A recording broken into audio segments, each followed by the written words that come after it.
I have spent the last years trying to resolve two enigmas.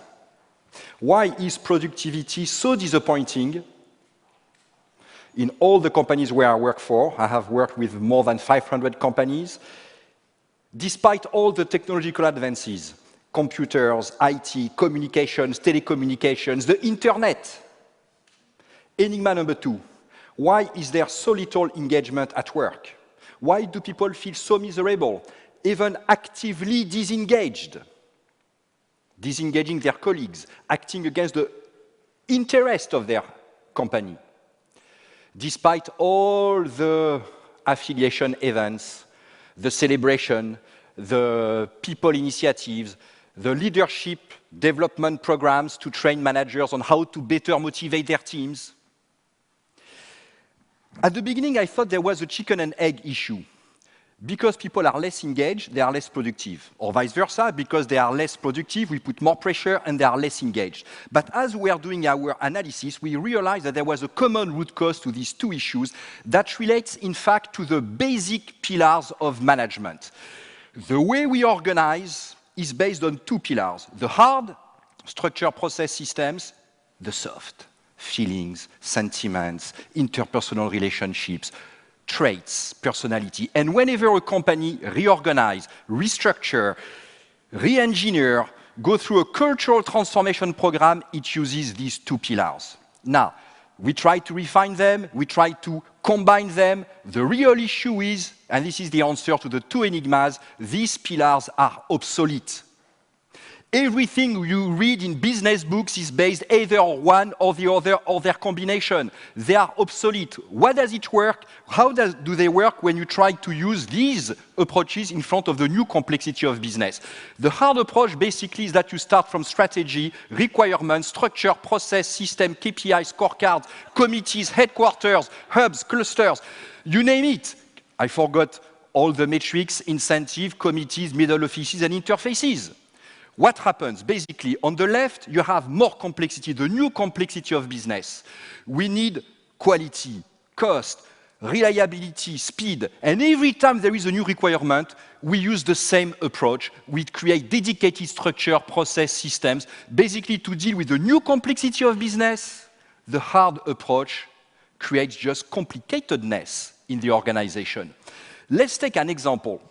An automotive company, the engineering division is a 5-dimensional matrix. If you open any cell of the matrix, you find another 20-dimensional matrix.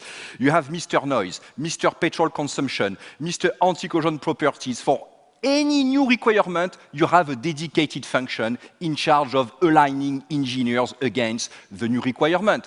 What happens when the new requirement emerges? Some years ago, a new requirement appeared on the marketplace, the length of the warranty period. So therefore, the new requirement is repairability, making cars easy to repair. Otherwise, when you bring the car to the garage to fix the light, if you have to remove the engine to access the lights, the car will have to stay 1 week in the garage instead of 2 hours, and the warranty budget will explode. So what was the solution using the hard approach? If repairability is a new requirement, the solution is to create a new function, Mr. Repairability.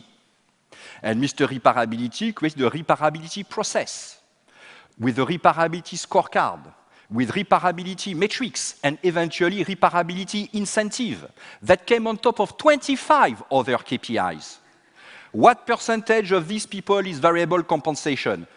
20% at most, divided by 26 KPIs, repairability makes a difference of 0.8%. What difference did it make in their actions, their choices? To simplify, 0.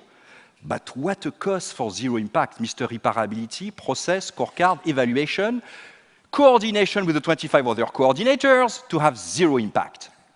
Now, in front of the new complexity of business, the only solution is not drawing boxes with reporting lines. It is basically the interplay, how the parts work together, the connections, the interactions, the synapses. It is not the skeleton of boxes, it is the nervous system of adaptiveness and intelligence. You know, you could call it cooperation, basically. Whenever people cooperate, they use less resources in everything. You know, the repairability issue is a cooperation problem. When you design cars, please take into account the needs of those who will repair the cars in the after-sales garages. When we don't cooperate, we need more time, more equipment, more systems, more teams. We need, you know, when procurement, supply chain, manufacturing don't cooperate, we need more stock, more inventories, more working capital. Who will pay for that? Shareholders? Customers? No, they will refuse. So who is left? The employee, who have to compensate through their super individual efforts for the lack of cooperation, stress, burnout, they are overwhelmed, accidents. No wonder they disengage. How do the hard and the soft try to foster cooperation? Well, the hard. In banks, when there is a problem between the back office and the front office, they don't cooperate. What is the solution? They create a middle office. What happens 1 year later? Instead of one problem between the back and the front, now I have two problems, between the back and the middle, and between the middle and the front. Plus, I have to pay for the middle office. The hard approach is unable to foster cooperation. It can only add new boxes, new bones in the skeleton. The soft approach, to make people cooperate, we need to make them like each other. Improve interpersonal feelings. The more people like each other, the more they will cooperate. It is totally wrong. It is even counterproductive. Look, at home I have 2 TVs. Why? Precisely not to have to cooperate with my wife. Not to have to impose trade-offs to my wife. And why I try not to impose trade-offs to my wife? Precisely because I love my wife. If I didn't love my wife, 1 TV will be enough. You will watch my favorite football game. If you're not happy, here is the book or the door. The more we like each other, the more we avoid the real cooperation that would strain our relationships by imposing tough trade-offs, and we go for a second TV or we escalate the decision above for arbitration. Definitely, these approaches are obsolete.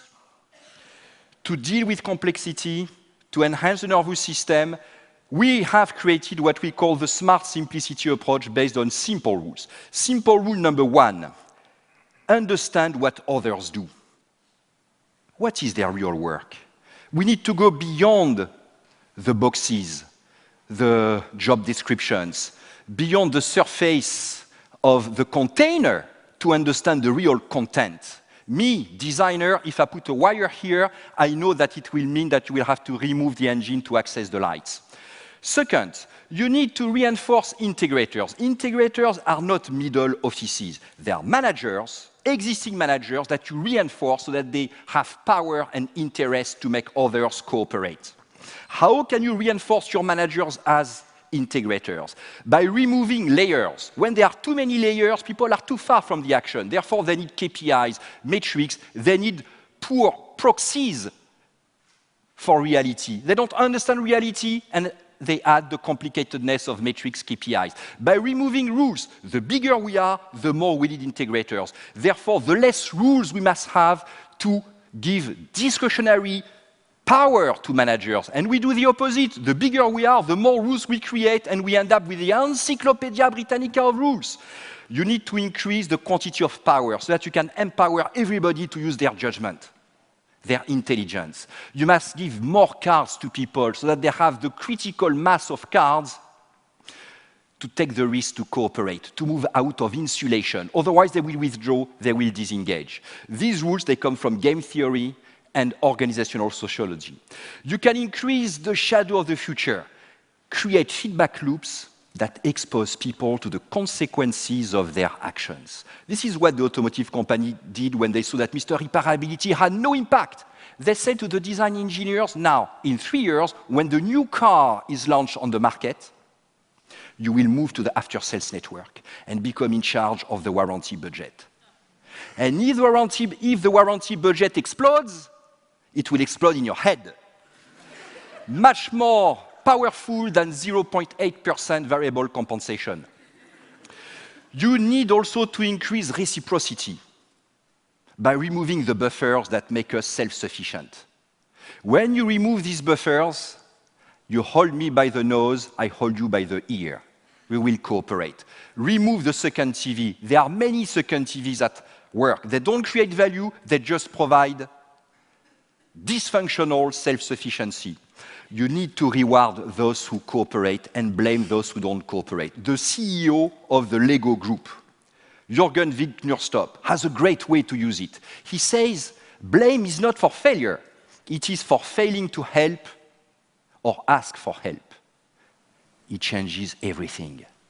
Suddenly it becomes in my interest to be transparent on my real weaknesses, my real forecast, because I know I will not be blamed if I fail, but if I fail to help or ask for help. When you do this, it has a lot of implications on organizational design. You stop drawing boxes, dotted line, full line, you look at the interplay.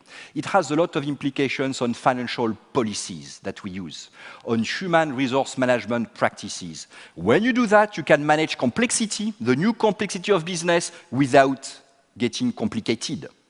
You create more value with lower cost. You simultaneously improve performance and satisfaction at work because you have removed the common root cause that hinders both, complicatedness. This is your battle, business leaders. The real battle is not against competitors. This is rubbish, very abstract. When do we meet competitors to fight them? The real battle is against ourselves, against our bureaucracy, our complicatedness. Only you can fight, can do it. Thank you.